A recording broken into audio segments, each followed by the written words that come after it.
Bonsoir à tous. Nous voilà donc pour le Focus. Il est 19h et nous allons donc parler avec deux femmes ce soir. Et le thème ce soir, c'est art, culture et crise au pluriel, puisque nous traversons plusieurs crises quand même en Guadeloupe, 2 ans de crise sanitaire du Covid, et puis depuis quelques semaines, une nouvelle crise sociale qui paralyse le pays, qui amène un peu de morosité pour cette fin d'année. Alors, ce qui nous intéresse ce soir, c'est quand même de nous interroger sur comment vivent les artistes en fait. Comment ils traversent cette crise sanitaire. C'est un peu la question. Et puis on veut remettre aussi la culture au centre de l'actualité, ce qui est bien souvent le sujet de clôture ou le sujet, subsidiaire. Ce soir, c'est le sujet principal.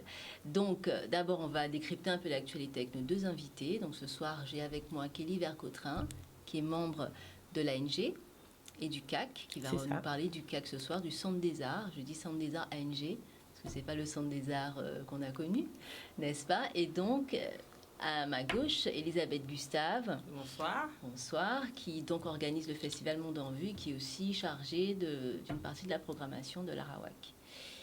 Bonsoir mesdames, donc on va commencer par décrypter l'actualité. Donc notre première diapositive, on va regarder un peu des coupures de presse et puis on va en discuter, parce que l'idée c'est aussi de voir un peu ce qu'on sait ou ce qu'on ressent aussi de l'actualité de ces derniers jours.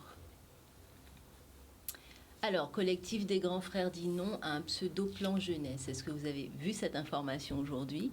Qu'est-ce que vous en pensez? Donc, il y a donc des ateliers Bien vivre en Guadeloupe, des ateliers du jour qui se déroulent à la médiathèque Paul Mado, à Bemao.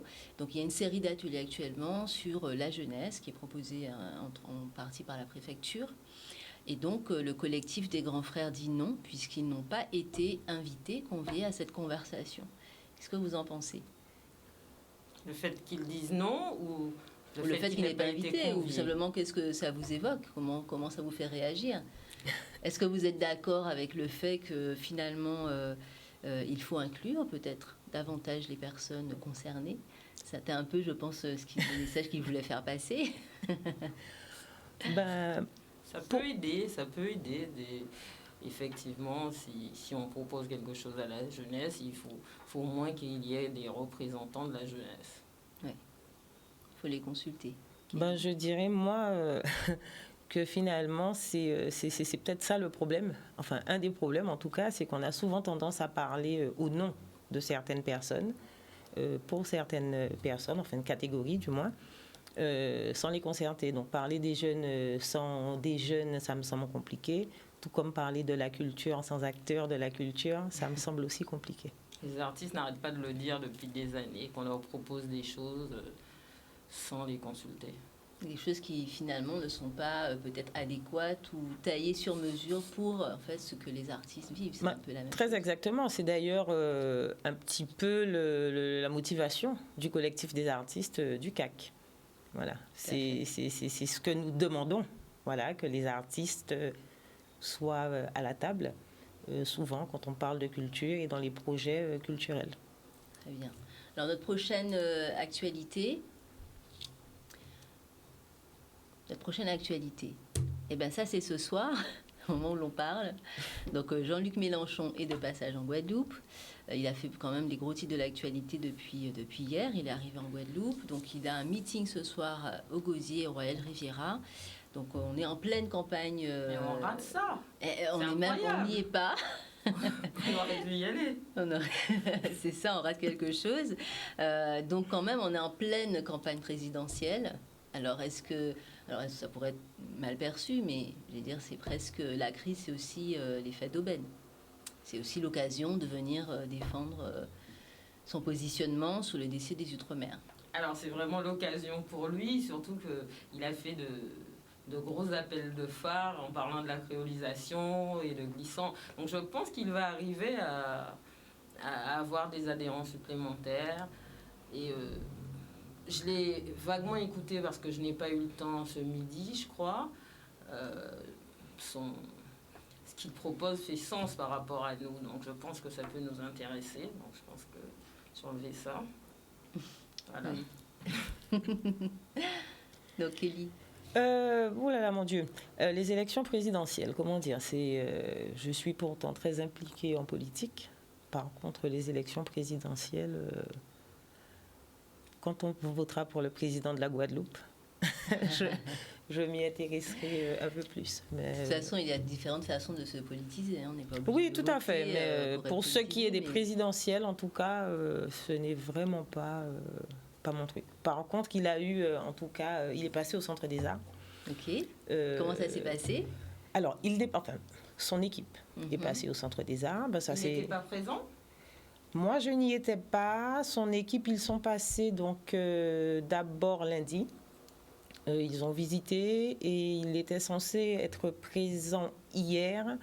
J'avoue être à fond dans l'organisation de notre marché de Noël et en tout cas, ils ont été ravis de leur visite. Ils n'ont pas été très étonnés de ce qu'ils ont vu au Centre des Arts. Ils ont été agréablement surpris du travail fourni par les artistes et par le collectif. Mais lui, personnellement, j'avoue que je ne crois pas qu'il ait été présent. En tout cas, c'est son staff qui était de passage. On peut noter toutefois que le candidat Jean-Luc Mélenchon a fait ses devoirs. Parce que quelque part, il est venu quand même sur des points très stratégiques. Donc il était informé quand même de ce qui se passe sur le territoire. Il est venu, donc on a vu la coupure de presse, enfin du moins le tweet que dont j'ai pris, enfin, j'ai une petite capture d'écran de son compte Twitter. Donc il est quand même venu au CHU. Voilà, il est venu au BIC du village des militants organisé sur place. Il a rencontré donc on voit même cette photo qui a été repartagée beaucoup sur Twitter avec ce face à face avec Elido Mota. Il est venu donc au CAC. Il a fait quand même une petite tournée. On a un autre tweet juste après de Jean-Luc Mélenchon. Donc qui est venu donc parler de l'obligation vaccinale. Il dénonce les suspensions des soignants qui augmentent la précarité sanitaire et sociale. En gros, il prend fait et cause quand même pour le mouvement. On peut voir la diapositive suivante.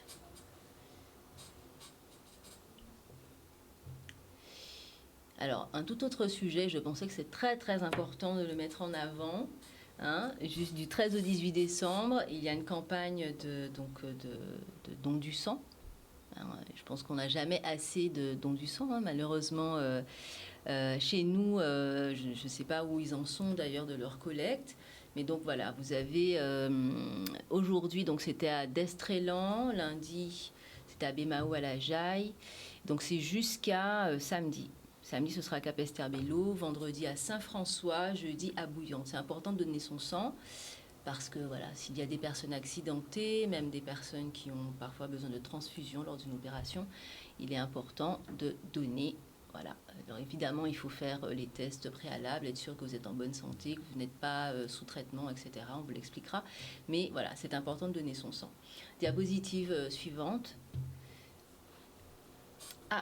Alors on arrive dans la question culturelle. Alors est-ce que vous avez vu autour de la place de la Victoire ces petits colmatages dans la rue, des rues de Pointe-à-Pitre, donc sur la place de la Victoire, autour de la place de la Victoire, donc c'est un peu dans tout le quartier là.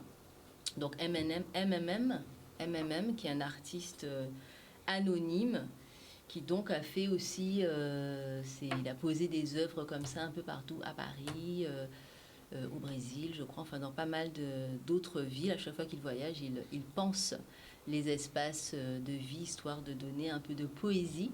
Qu'est-ce que vous en pensez? Je sais qu'il y en a un qui est posé juste au pied de la statue de Vélo. Alors, je trouve ça très bien symboliquement de penser PAN, de penser PER et d'utiliser l'art. Il me fait aussi penser à Basquiat qui avait utilisé ça aussi comme technique. C'était Banksy aussi, en tout cas sur le côté anonyme, qui dit aussi un message politique ou poétique. Et pour le coup, je pense que Pointe-à-Pitre en a grand besoin de pansement. Je pense qu'il va revenir. Je lui dis parfois, il y a pas mal de Pointe-à-Pitre, c'est plus qu'un pansement. Il y a matière. mais comme nous aimons Pointe-à-Pitre, nous espérons qu'il sera au moins pensé. tout à fait. Penser A et penser E. Oui, Ouais. tout à fait. On continue donc notre petite exploration de l'actualité. Alors, petite annonce, donc demain soir, vernissage à l'exposition collective, à la galerie Artruche de Jarry, de Thierry Allais. Donc, vous pouvez y aller. De nombreux artistes, Astrid Billy, Francis Eck, Sébastien Méal, Stik Yagor de la Côte d'Ivoire et bien d'autres. Donc voilà, donc rendez-vous, la culture est là, elle est vivante, hein, il se passe des choses en Guadeloupe. On va encore vous annoncer d'autres choses. Et c'est à Pointe-à-Pitre. Et c'est à Pointe-à-Pitre. Donc, là, c'est à Jarry. Hein, là, c'est à Jarry. C'était à Jarry. oh, excusez-moi, je pensais que c'était à Pointe-à-Pitre, puisque Arrouche, c'est à Pointe-à-Pitre. Oui, c'est Ok. à Pointe-à-Pitre. Alors, la suite. Alors, j'avais envie de faire un petit clin d'œil à Marie-Galante parce que souvent on a l'impression très excentré.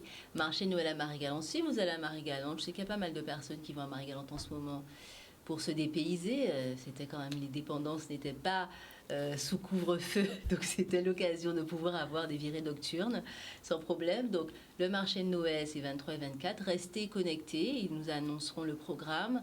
Vous regardez donc sur Twitter l'Office du tourisme de Marie-Galante, c'est OT Marie-Galante, je crois.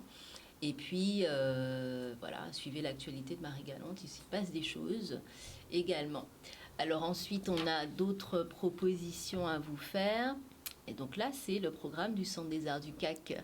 Alors, est-ce qu'on peut en parler? Avant de venir sur notre bilan, justement, de ces 2 années de crise, parlons de ce qui nous enchante.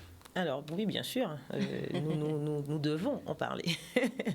Donc, le marché d'art du CAC, le Noël Art, c'est un marché que nous avons mis en place pour, dans un premier temps, permettre aux artistes du collectif de pouvoir vendre leurs œuvres, donc créer pendant, pour certains, qu'ils étaient en résidence au CAC ou ailleurs, pour permettre aussi du coup à la population de voir le travail fourni donc par ces artistes.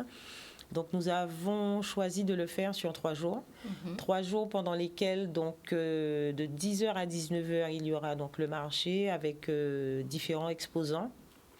Ça va effectivement de plasticiens, il y aura des vêtements, il y aura des bijoux, il y aura samedi Jeff Antus sera présent.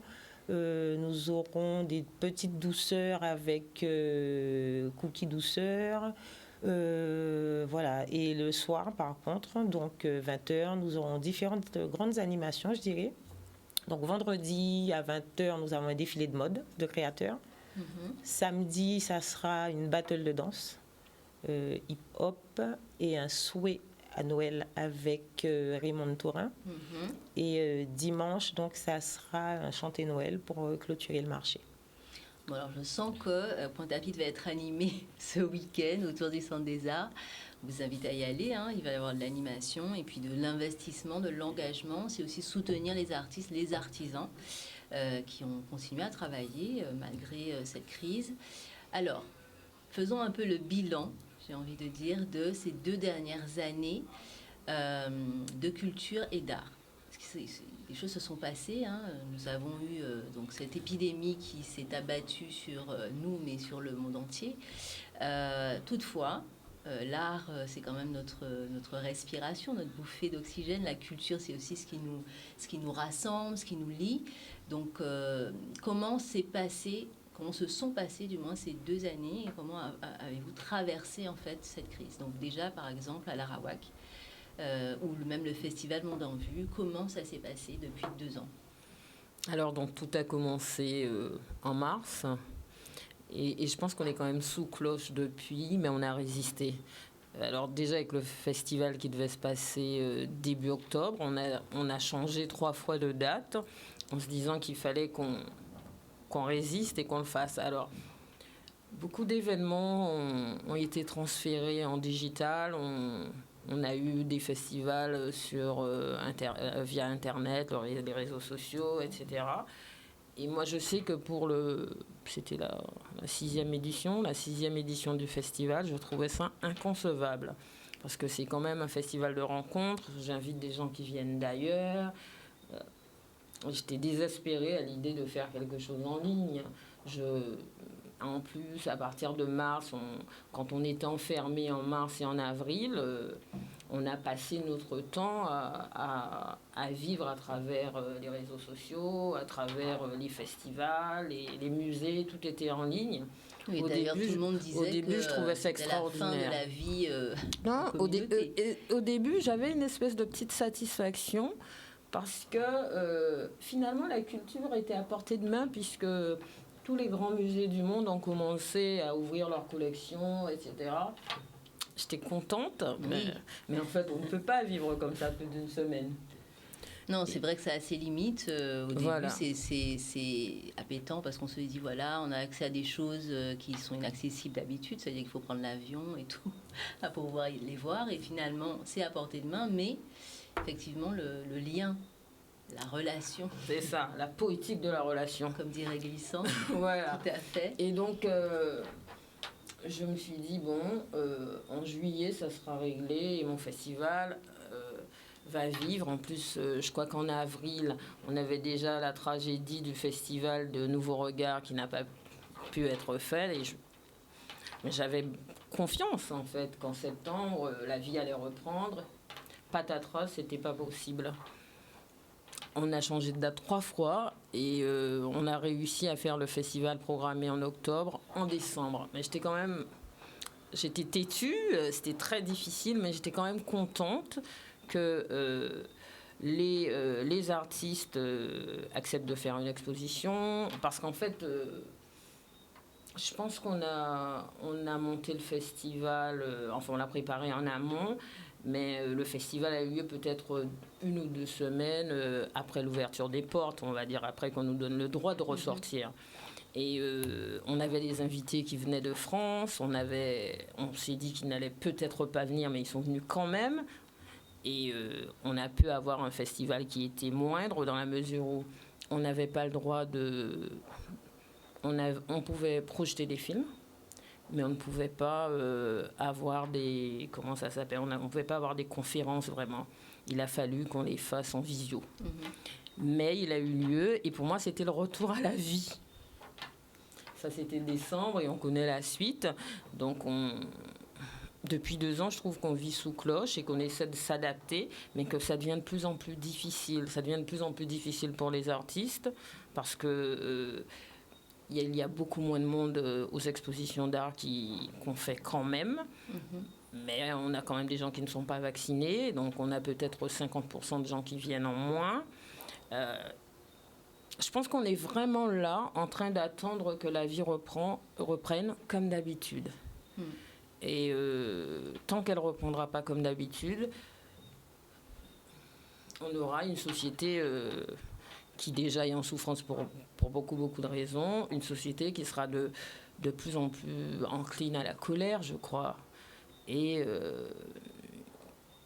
on est tous en train d'essayer de faire comme d'habitude, mais comme on ne peut pas, on colmate et on espère vraiment qu'on arrivera à quelque chose qui ressemble à notre passé. Mais j'avoue que tant qu'on n'accepte pas d'affronter le virus de façon simple, c'est-à-dire en reprenant la vie, mais c'est pas nous qui décidons, c'est comme si quelque part et parmi les on artistes n'existait pas. aussi avec lesquels vous travaillez, vous exposez, est-ce qu'il y a une expression en fait de la souffrance en fait? Est-ce qu'ils traversent des moments difficiles? Comment ça se passe en fait?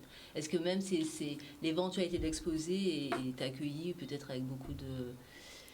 Enfin, une respiration quelque part ou une opportunité à l'Arawak, on a essayé de les exposer le plus longtemps possible. C'est-à-dire que dès qu'il y a une ouverture, on s'y engouffre et on reprend les expositions qui étaient programmées. Mais comme vous l'avez vu, finalement, on vit au jour le jour.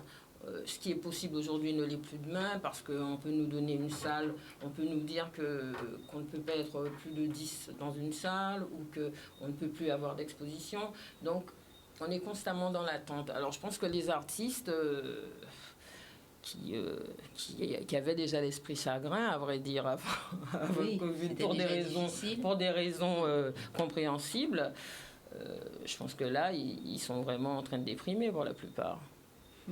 C'est vraiment très très difficile, mais ils travaillent quand même en attendant de jours meilleurs. Ils ont une créativité extraordinaire et explosive au début du confinement. Je pense que c'est toujours pour la même raison, parce qu'on pensait que ça ne durerait pas. Voilà, c'est ça. Mais maintenant que ça prend dans le temps, je pense que il y a une espèce de marasme. Je pense que ça agit même sur leur créativité. Pour certains, d'autres utilisent, on dit constamment que l'artiste crée en souffrance, d'autres utilisent justement ce moment difficile pour créer, mais pas tous en fait. Enfin, je pense que c'est un moment complexe et compliqué pour tout le monde, mais j'avoue que je suis particulièrement admirative de ce que les artistes font au CAC. Et au début, quand je les ai vus prendre ce bâtiment éventré, je me suis dit, mais où est-ce qu'ils vont avec ça? Qu'est-ce qu'ils vont en faire? Et chaque jour, c'était en fait comme une espèce de création de petits monstres qui prenaient vie chaque jour. Mais en fait, c'est incroyable. En fait, je pense que personne ne s'y attendait. Non, personne ne s'y attendait. Je veux dire que même nous, puisque c'est vrai qu'au début, alors quand nous y sommes entrés, on avait prévu 2 mois. Ceci dit, justement, en fait, ce qui s'est passé, je reviens un petit peu sur les 2 ans. Moi, je pense qu'au début, on ne pensait vraiment pas que ça durait aussi longtemps. Donc, ça a été beaucoup plus facile. Vous avez pensé que vous seriez expulsé ou que... Ah oui, bon, de toute façon, de toute façon, il y a eu des tentatives. Je dirais pas d'expulsion, mais en tout cas de nous décourager, d'intimidation, de nous faire partir. De nous enlever l'eau dans le bâtiment alors qu'il y en avait, de nous enlever l'électricité alors qu'il y avait. Vous étiez combien au début? Au début, une dizaine. D'accord. Au début, nous étions une dizaine. Ouais. Aujourd'hui, je dirais qu'on tourne à un peu plus... Ça dépend en fait. Qui vivent l'aventure, une cinquantaine. Sinon, je dirais peut-être 80 personnes à être passées dans le bâtiment et avoir participé en tout cas à l'action. Avoir laissé leur empreinte aussi dans, voilà, tout à fait. Dans l'action. Alors moi, j'aimerais qu'on regarde un peu quelques photos justement des différentes actions. Donc on va voir d'abord quelques images du CAC. On va donc faire défiler des photos et des vidéos qui permettent de voir un peu ce qui s'est déroulé, ce qui a été réalisé au CAC. Et ensuite, on va commenter et on verra ensuite la programmation de l'Art Arouac. Donc, on peut commenter. Ah d'accord. Bon, là, nous avons une très belle œuvre de Yesrou. C'est La Guerrière. C'est une qui me parle particulièrement. Ok. Voilà. Ouais. Mais j'adore les œuvres de Yesrou. Ok, on continue. Le Malcolm X Guada de Griffe. Très beau.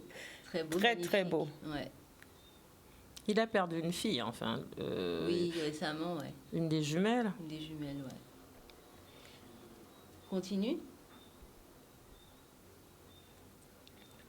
Antonoé, en plein travail. D'ailleurs, Antonoé qui était jusqu'à aujourd'hui d'ailleurs à l'Art sans mêle pour une très très belle exposition. Et donc Antonoé, c'est son nom d'artiste, mais sinon Anthony Villa. Et c'est une personne, c'est une adorable personne et un résistant, puisque nous nous considérons comme étant des résistants, un résistant actif au CAC. Et là, c'est une photo de Caroline. De Caroline Labise. Oui, tout à fait. On continue. Là, c'était... Ah c'était la Toussaint. C'était la Toussaint. C'était pour célébrer nos artistes partis. Ok. La photo suivante. Qui est-ce qui danse? Et là, c'est Yella qui danse. Yelena Ursel. Yelena Ursel. Ok, là on a Rudy Roclor et Yes Yesrou. Donc là, ils sont devant une œuvre qu'ils ont fait au lendemain du décès de Carlo Van Bassett. Et c'est d'ailleurs une œuvre en hommage à Carlo Van Bassett. Ok, magnifique. Continue. Magnifique. Le Vaillant de Dougui. Voilà. La suivante. Donc c'est l'œuvre qu'on vient de voir de Yesrou Toujours, voilà. et Roclor. Ensuite, Là, c'était l'hommage à Jacob Desvarieux. C'était, je crois, le 14 août. En fait, c'était le dernier jour avant le confinement du mois d'août. ok. Donc oui, il y avait eu un grand hommage. Donc là, c'est une fresque qu'on voit de sa Là, c'est une voiture. fresque qu'on voit de l'extérieur et qui a été faite, comme indiqué dessus, signée. Donc, c'est Skem et Dougui qui sont les artistes qui ont réalisé cette fresque du docteur Henri Joseph. Et il est venu vous voir? Il n'est pas encore passé, mais il nous a remerciés néanmoins pour cette œuvre. On continue. Ça, on a vu déjà. Donc c'était... Voilà. Là, on a donc Joël Nanquin. Joël Nanquin et Rokhaya Diallo, donc devant une œuvre de Joël Nanquin d'Aimé Césaire. Et Rokhaya Diallo était invitée au festival Monde en Vue. C'est pour ça qu'elle est Voilà, convocée. tout à fait. Ouais, Tout à fait. tout à fait. Ça, les initiatives se rencontrent. Ah oui. Donc là, Joël, je ne connais pas ces deux jeunes filles, ou je ne les Peut-être de reconnais passage, pas. en tout cas, au CAC. Voilà, mais qui sont devant une belle œuvre de Joël qui est au rez-de-chaussée, dans le hall. Oui. Joël fait partie des artistes piliers du CAC. j'ai l'impression. Tout à fait. Tout à fait. C'est un des responsables des murs. Ok. Donc là, on a quelques petites vidéos tirées d'un Donc là, c'est le plafond de la salle que nous appelons la salle des pirates, et qui est une magnifique salle qui a été réalisée par 4 artistes. Donc on a Totem, Dougui, Yesrou et il en manque un, j'oublie. Stick, je crois. Donc là, on voit quelques vidéos parce qu'il y a aussi de la danse. Alors oui, on a eu une troupe de danse en résidence pendant 3 semaines. C'était au début, au mois de juillet. Ils ont ensuite, là c'est le tournage du clip Hachaman pour son titre Vibrer, en hommage à Jacob Desvarieux. Ok. Parce qu'on a effectivement eu déjà 3 clips, je crois, qui ont été tournés au CAC. On a eu des shootings photos, on a eu la représentation de danse. Et voilà, le CAC y vit en fait.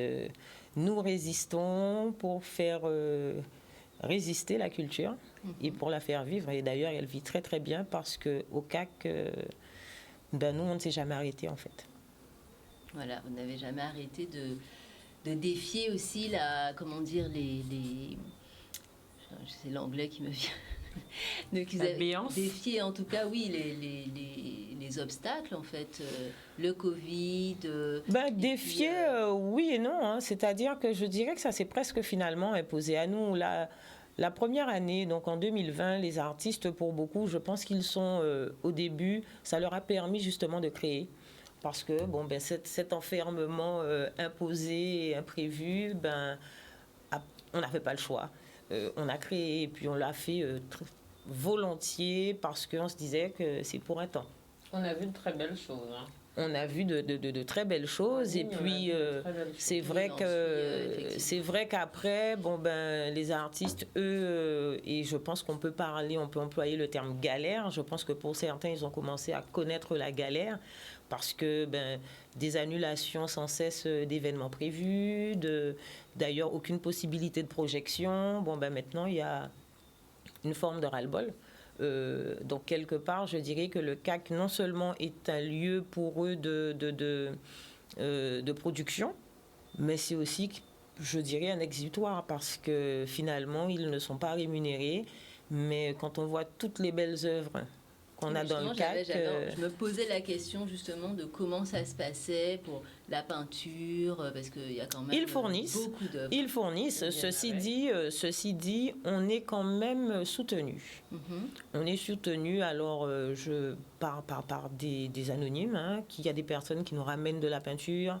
On a une cagnotte en ligne donc qui est alimentée. On a des dons qui nous sont déposés sur place. On a des dons en nature qui nous sont ramenés régulièrement. Donc, on est vraiment soutenu par la population, par des magasins, par des enseignes. Voilà. Donc, est-ce que finalement, cette démarche, c'est aussi, alors, quand même, elle est partie d'une initiative politique? Est-ce que c'est parce que c'est le lien avec l'ANG? Puis, quelque part, est-ce que c'est aussi finalement une manière de se dire qu'on peut faire sa propre politique culturelle aussi? Alors, c'est un petit peu de tout ça. C'est un petit peu de tout ça, mais je vais quand même déjà rectifier une petite information. Alors oui, ce sont des artistes, c'est le collectif des artistes de l'ANG qui a initié le mouvement, mais ce n'est pas un mouvement ANG. Okay. Voilà, je veux dire que le boula de l'ANG, les responsables de l'ANG, alors ils nous ont bien évidemment soutenus au départ, mais ce n'est pas du tout un mouvement ANG et c'est peut-être la raison pour laquelle nous avons réussi à drainer autant de monde, parce que finalement, au début, ils venaient timidement, certains n'avaient pas envie d'être étiquetés politiquement, d'autres ils le sont déjà ailleurs, donc ils ne voulaient pas voilà. Oui, bien sûr. Mais aujourd'hui, il faut vraiment comprendre que si l'action elle est politique, parce que oui, la culture finalement, la culture est politique. Voilà, la culture est politique. Oui. Que nous, le fait d'avoir pris d'assaut le bâtiment, c'était une façon vraiment de tirer sur la sonnette d'alarme et de dire vous faites quoi? Parce que le bâtiment, ça fait 12 ans quand même qu'il y a des travaux qui ont commencé. Ça fait maintenant depuis 3 ans que tout est à l'arrêt et qu'il n'y a rien qui se fait. En fait, justement, les artistes, là, à écouter Cap Excellence, c'est quelque chose sur lequel ils travaillaient depuis longtemps. Mais enfin, je doute que quand ils ont pensé Centre des Arts, qu'ils ont fait un projet. C'est-à-dire qu'il y a un projet pour le bâtiment. Juste le bâtiment, on va construire un bâtiment, mais qu'est-ce qu'on va faire du bâtiment? Comment on va rentabiliser le bâtiment? Je ne pense pas que ça ait été fait. Il paraît effectivement que c'est le projet, parce qu'effectivement, faire un bâtiment, c'est... on aurait pu dire que c'est facile, mais on a la preuve que non. Pour le fonctionnement. Et en fait, c'est vrai que nous, il n'y a pas... On n'a pas défié, on s'est dit que voilà, de toute façon, la nature est la horreur du vide. Le bâtiment, il est vide. La culture, elle est essoufflée. Les acteurs de la culture le sont eux-mêmes. Donc, pourquoi ne pas faire vivre ce grand bâtiment? Je crois bien qu'il y a 7000 mètres carrés quand même. Et finalement, ce qu'on a fait, et petit à petit, les artistes sont venus, ils ont rempli les murs, ils ont... là, par exemple, on a actuellement le tournage d'un court-métrage. On a vraiment des activités diverses et variées dans la culture avec un grand C et l'art avec un grand A. Et voilà, nous, ce qu'on veut, c'est que la culture soit véritablement prise en compte, que les acteurs de la culture aussi, pour éviter en fait ce qu'on voit au Centre des Arts. Et finalement, le bâtiment, il est objectivement à l'image de ce que nos politiques, en tout cas jusqu'à maintenant, font de la culture ici en Guadeloupe. Mais alors, quel est l'objectif en fait? Quelles sont les perspectives finalement de ce projet? Moi, ça me fait penser un peu au 59 Rivoli à Paris.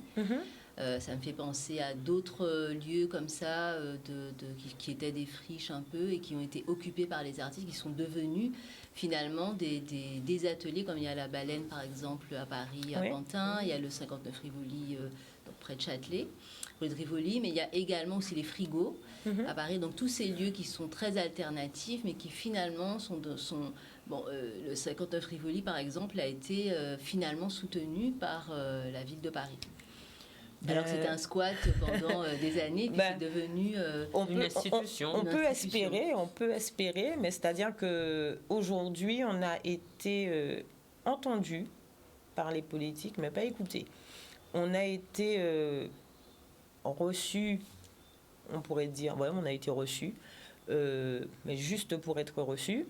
Aujourd'hui, on demande justement de pouvoir légaliser notre action en faisant donc vraiment une résidence artistique dans le bâtiment qui nous permettrait d'aller plus en profondeur dans ce qu'on fait, puisqu'aujourd'hui, pour des raisons de sécurité, aujourd'hui, pour beaucoup de raisons, on ne peut pas faire tout ce qu'on voudrait. Mais on aurait voulu que Cap Excellence nous autorise justement, en attendant que les travaux ne reprennent, en attendant qu'ils voient plus clair, qu'ils nous permettent Alors, de toute façon, qu'ils nous permettent ou pas, on est là et on restera pour le moment. Maintenant que les choses soient plus claires pour tout le monde, de façon à pouvoir faire des actions plus officielles, en fait. Et est-ce que vous avez commencé à peut-être structurer, peut-être qu'il faudrait une association? C'est fait. C'est fait. Alors nous sommes très bien organisés et structurés, justement parce qu'on a la volonté d'aller au bout de ce projet. On a justement envie de montrer que on ne fait pas dans le bricolage et dans le chocage. Donc oui, on s'est appliqué à faire les choses correctement, et c'est la raison pour laquelle on aurait aimé, et là ce soir, mais je profite pour lancer un appel à nos politiques qui ne se sont pas encore déplacés. Moi, j'aurais aimé que M. Jalton, que M. Chalus, qu'ils viennent, qu'ils voient aujourd'hui ce qu'est le bâtiment pour mieux comprendre. On avait presque des tracteurs sur les réseaux sociaux qui se sont déplacés, qui sont venus et qui finalement nous ont laissé de bons messages. Donc je prends, on a eu par exemple M. Alain Le Sieur qui est venu, qui est quand même quelqu'un de critique et qui n'y va pas de main morte. Et finalement, en venant sur place, il nous l'a dit lui-même qu'il comprend mieux. Il comprend mieux. Oui, parce que je pense que les gens, nous on est sur les réseaux par exemple, donc on est très connectés. Il y a peut-être des personnes qui le sont moins et qui avaient besoin. C'est aussi tout l'intérêt de l'émission ce soir, c'est aussi de donner plus de lisibilité aux personnes qui peut-être sont moins sur les réseaux et qui ne savent pas réellement ce qui se passe dans le Centre des Arts. Et donner aussi peut-être vous permettre de donner une perspective, de nous permettre aussi peut-être aussi de se justement positionner sur cette perspective. En fait, nous les invitons à venir puisque nous faisons des visites. Alors nous faisons des visites le mercredi après-midi, le vendredi après-midi, le samedi toute la journée et le dimanche matin. Parce qu'il faut savoir que nous dormons au Centre des Arts. Depuis le 5 juillet où nous sommes rentrés, nous vivons tout le temps au Centre des Arts. Donc, mais nous donnons sur le temps libre de tout un chacun. Donc c'est la raison pour laquelle on ne peut pas avoir des visites tous les jours, toute la journée. Mais on invite la population à venir parce qu'au début, pour beaucoup de personnes, c'est un caprice d'artiste. Un manque de reconnaissance. Voilà. Mais ceci dit, en venant, ils comprennent. En voyant le bâtiment, ils comprennent. En voyant les murs et toutes les œuvres qu'il y a, ils comprennent.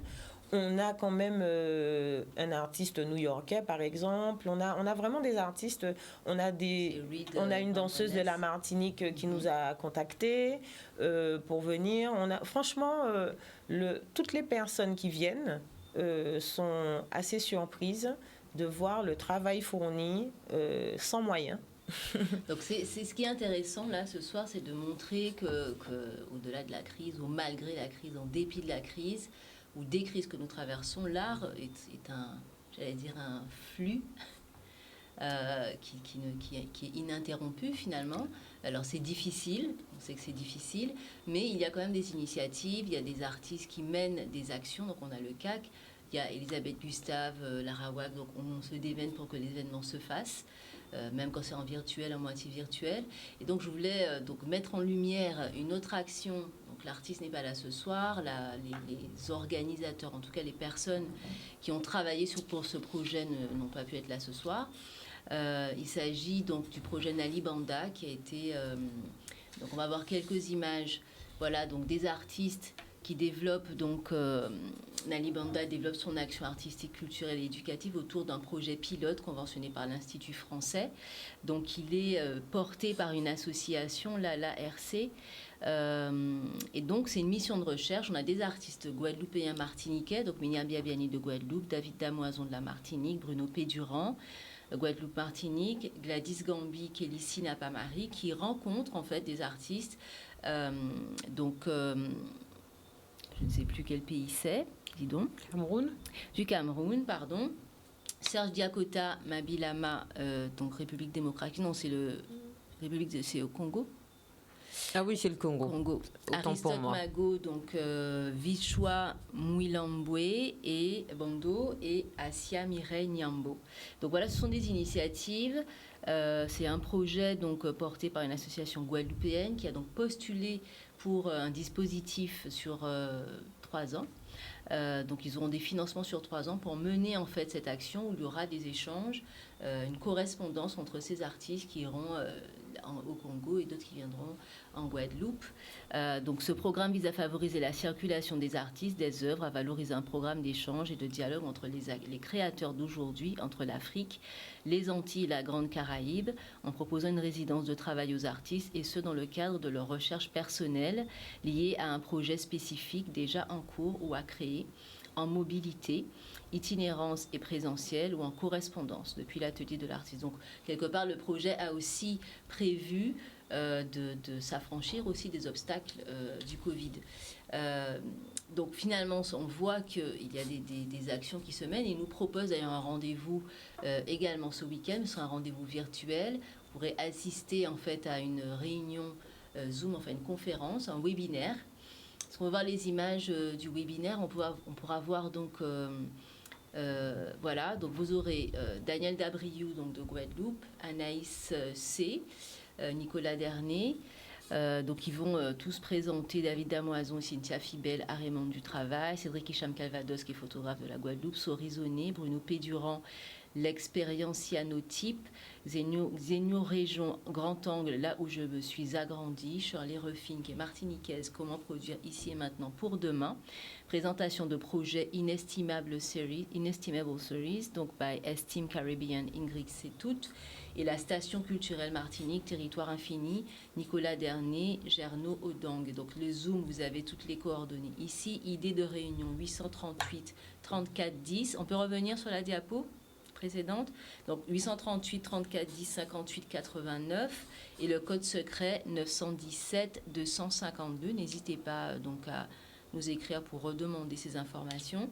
Donc la diapo suivante pour le webinaire, donc il se déroulera samedi 18h-20h. Donc c'est le retour sur le mois de la photo. Donc tous ces artistes ont participé au mois de la photo. Cynthia Fibel, Cédric Hicham Calvados, Anaïs Chelu qui est en Guyane. Donc regard photographique, l'œil immense des possibles. Donc il y a des actions, il y a de la création, de la créativité en Guadeloupe, malgré le fait que nous souffrions d'une crise qui semble nous paralyser. On reste en mouvement. Donc voilà, vous avez toutes les informations dans ce focus. Donc nous espérons les avoir prochaine fois pour présenter le projet Nalibanda plus largement. La preuve que les artistes guadeloupéens et martiniquais, donc nous avons la sensation d'être beaucoup excentrés en fait, c'est que les initiatives sont compliquées, s'exporter est compliqué et pourtant en connaissant les bons dispositifs, en vous entourant peut-être d'acteurs, de personnes qui connaissent en fait ces dispositifs, l'art guadeloupéen, martiniquais a une valeur immense et peut rencontrer les artistes du monde. Donc, je voudrais qu'on revienne sur la programmation aussi de la Rawak. Je veux bien. Alors, je voulais réagir un petit peu parce que je tiens à dire que Nalibanda, c'est des gens extraordinaires comme Cynthia Fibel, Théo Dunoyer, Laurent Marlin, qui font un travail extraordinaire pour que nos artistes s'exportent et aussi qu'on reçoive des artistes. Et Cynthia Fibel avait déjà fait partir au Cameroun Samuel Gélas et je ne sais plus qui. Et c'était Samuel Gélas et... Ça va revenir. Oui. Moi aussi, j'ai un trou de mémoire. Oui. Qui enfin, fait ça de ne viendra très belles pas. œuvres. Voilà. Ça va revenir. Donc, on a quand même ici des associations qui œuvrent à ce que les artistes puissent s'exporter et aussi qu'on puisse avoir en résidence des gens intéressants comme Damoison qui était aussi en résidence à Sainte-Rose, je pense. Donc ça, c'est très bien. Alors, pour la Rawak, alors... Pour l'Arawak, est-ce qu'on peut voir les images on va voir des images quand même de quelques Demain, événements. on a donc cette expo de la Grande Mounia, que tout le monde connaît puisqu'elle a été l'égérie de Saint-Laurent et qui s'est reconvertie en artiste d'art contemporain, une artiste qui expose dans le monde et qui nous fait l'honneur d'être là à l'Arawak jusqu'au 24. Donc le vernissage, c'est demain, à partir de 18h, demain jeudi. L'Esprit Totem, elle fera une petite conversation et aussi je pense qu'elle a une conférence.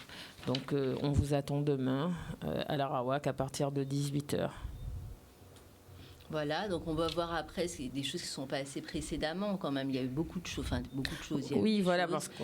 Et de qualité, j'ai envie de dire, à l'Arawak, le Café des Sciences.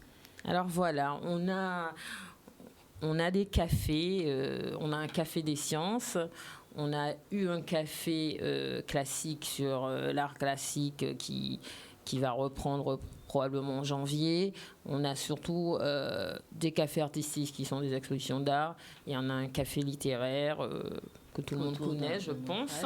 Ouais. Donc le samedi 20 novembre, on devait avoir Béatrice Ibéné sur les questions de biodiversité, des questions qui nous interpellent et qui nous intéressent vraiment.